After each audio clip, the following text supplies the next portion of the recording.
Haleluya, haleluya, haleluya. Puji Tuhan, saudara yang dikasihi Tuhan. Kali ini saya akan berbicara tentang pertumbuhan yang menghasilkan buah. Yesus menggambarkan bahwa ada seorang penabur yang keluar untuk menabur. Dan hal yang menarik yang harus kita perhatikan, bahwa benih tersebut jatuh di 4 lokasi yang berbeda. Lokasi yang pertama, benih jatuh di pinggir jalan. Saudara yang dikasihi Tuhan, lokasi ini adalah kumpulan orang-orang yang menganggap benih tersebut tidak penting. Mungkin saudara bertanya, benih apa itu? Dalam Markus 4 ayat 14, dengan jelas Alkitab berkata, penabur itu menaburkan firman. Jadi benih tersebut adalah firman Tuhan. Pada saat seseorang tidak menganggap penting firman itu, maka iblis datang menggeser. Pada saat seseorang menyia-nyiakan firman itu, maka iblis datang mengambil firman itu di antara mereka. Hasilnya sudah pasti, tidak ada pertumbuhan di lokasi di mana benih tersebut jatuh di pinggir jalan. Nah, saudara yang dikasihi Tuhan, lokasi yang kedua, benih tersebut jatuh di tanah yang berbatu-batu. Ini adalah kumpulan orang yang mendengar firman Tuhan dan bergembira karena firman tersebut. Tetapi saudara, persoalannya, satu, gembira karena dengar khotbah yang bagus saja tidaklah cukup untuk mengalami pertumbuhan. Yang kedua, Yesus berkata, benih yang jatuh di tanah yang berbatu-batu tidak dapat bertumbuh karena tanahnya tipis. Yang ketiga, kenapa tidak dapat bertumbuh dengan baik? Karena tidak berakar. Apa penyebabnya sehingga tidak berakar? Yang pertama, karena kelompok ini tidak memahami Allah dengan benar. Yang kedua, karena ada penganiayaan, akan ada penindasan, dan kelompok ini akan undur dari Tuhan. Saudara yang dikasihi Tuhan, mengapa tidak berakar? Kenapa bisa undur? Kenapa tidak tahan dalam aniaya atau penindasan? Kelompok ini tidak percaya pada pertolongan Tuhan. Nah, saudara yang dikasihi Tuhan, kita tiba pada lokasi yang ketiga. Yesus berkata, benih tersebut jatuh di semak duri. Lokasi ini adalah kumpulan orang-orang yang mendengar firman dan mereka mengalami pertumbuhan. Tetapi pertumbuhan tersebut tidaklah menghasilkan buah. Tidak ada buah dalam pertumbuhan tersebut. Apa penyebabnya? Yesus berkata, yang pertama, karena kekhawatiran. Kenapa bisa khawatir? Karena tidak percaya. Alkitab berkata dalam Matius 6 ayat 33 bahwa carilah dahulu kerajaan Allah dan kebenarannya, maka sekalian akan ditambahkan kepadamu. Percayalah kepada Tuhan. Dahulukan Tuhan. Jangan khawatir. Jika saudara ada dalam kekhawatiran, saya ingin katakan, saudara bertumbuh tapi tidak menghasilkan buah. Yang kedua, kenapa dia bertumbuh tetapi tidak menghasilkan buah? Karena tipu daya kekayaan. Artinya, kumpulan orang-orang ini adalah mereka yang sangat memuja dan menyembah dan mengandalkan pada kemakmuran, uang, dan jabatan. Saudara yang dikasihi Tuhan, hati-hati. Pada kelompok seperti ini tidak akan menghasilkan buah. Yang ketiga, kenapa dia bertumbuh dan tidak menghasilkan buah?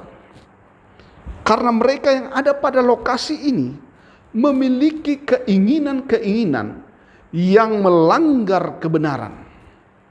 Saudara yang dikasihi Tuhan, setiap manusia Setiap orang pasti memiliki keinginan.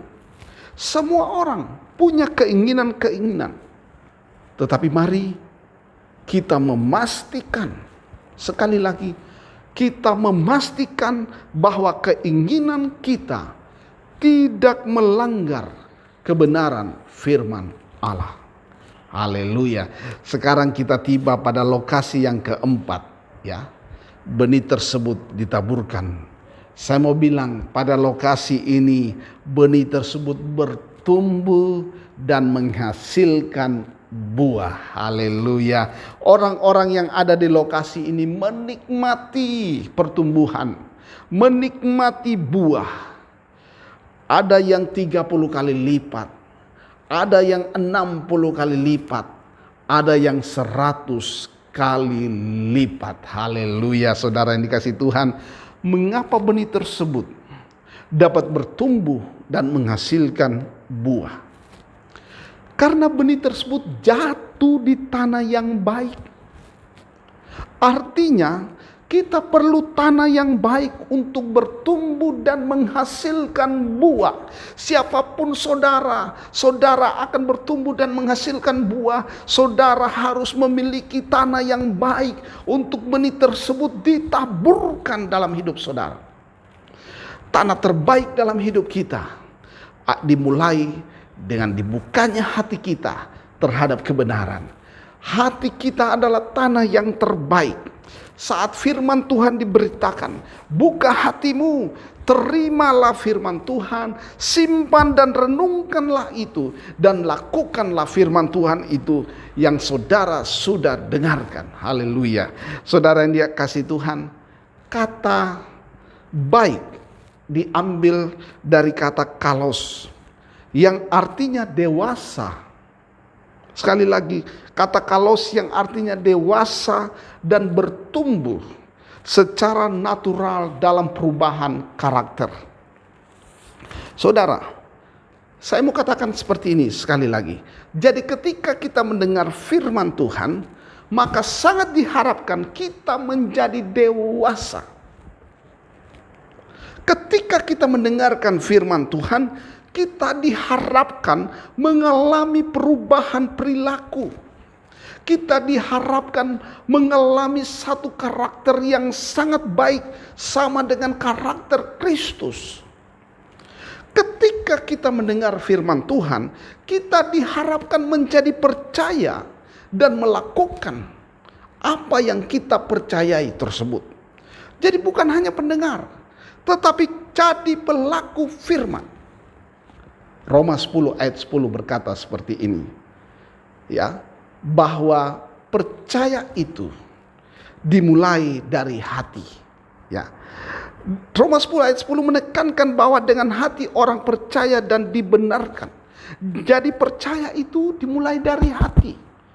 Berikan hatimu sebagai tempat supaya firman itu dapat ditaburkan, karena disitulah akan bertumbuh dan akan menghasilkan buah. Kalau kita mendengarkan firman Tuhan, menerimanya dengan logika akal pikiran kita, saudara, sekali lagi logika akal pikiran kita akan menolak firman itu. Kenapa? Sebab firman itu, saudara, sanggup mengadakan dari yang tidak ada menjadi ada. Firman Tuhan tidak ada yang mustahil, semuanya dapat Allah kerjakan. Pikiran kita berkata tidak mungkin. Tetapi dengan hati orang percaya dan dibenarkan.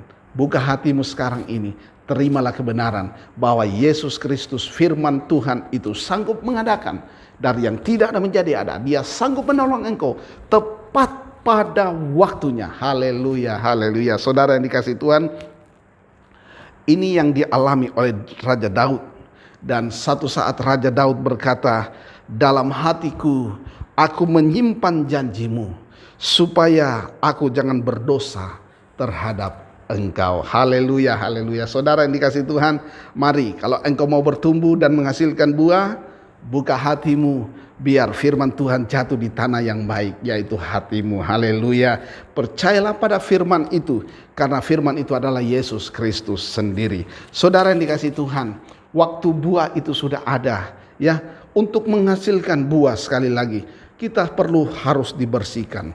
Dalam Yohanes pasal 1:15, maksud saya Yohanes 15, saya bacakan saudara ayat yang pertama dan ayat yang kedua. Dengan jelas di sana dikatakan bahwa akulah pokok anggur yang benar dan Bapakulah pengusahanya. Setiap ranting padaku yang tidak berbuah dipotongnya, dan setiap ranting yang berbuah dibersihkannya, supaya ia lebih banyak berbuah. Saudara yang dikasihi Tuhan, mungkin ada saat-saat di mana kita dibersihkan, kita rasa sakit, kita rasa tidak menyenangkan. Tetapi itu terjadi, itu Allah buat supaya kita lebih banyak menghasilkan buah. Dan saya mau berkata seperti ini saudara, kita tidak boleh lepas dari Tuhan. Saat kita lepas dari Tuhan, kita akan kehilangan buah. Yohanes 15 ayat 3-4 berkata, kamu memang sudah bersih karena firman yang telah kukatakan kepadamu.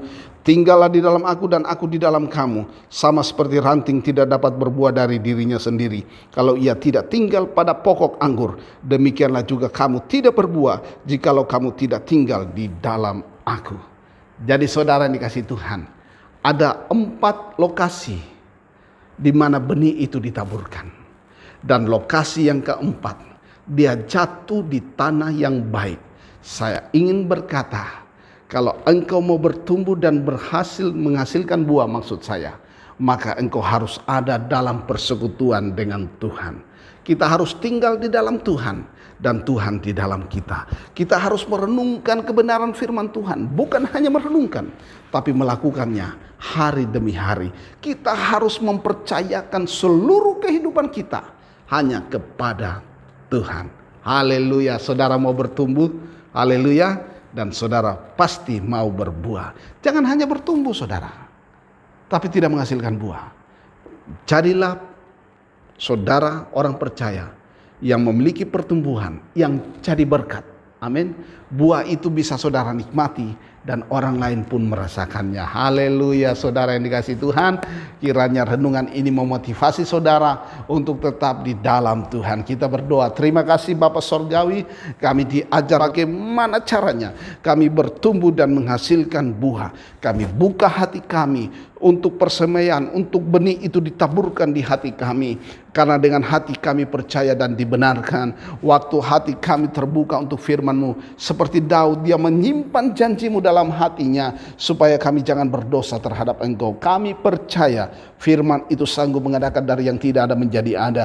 Kami mau hidup, kami mau ada dalam persekutuan dengan firman itu, senantiasa merasakan segala kebaikan Tuhan. Terima kasih Bapa, dan inilah kehidupan kami. Biar firman itu jatuh di tanah hati kami dan bertumbuh berbuah untuk hormat kemuliaan bagi nama Tuhan. Dalam nama Yesus hamba-Mu berdoa. Haleluya.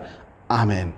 Tuhan Yesus memberkati saudara. Percayalah Yesus Kristus tidak berubah hari ini, kemarin, besok, sampai selama-lamanya. Dialah Tuhan yang ajaib, setia dan adil bagi kita. Dialah juru selamat kita yang akan menolong kita tepat pada waktunya. Tuhan Yesus memberkati saudara. Haleluya.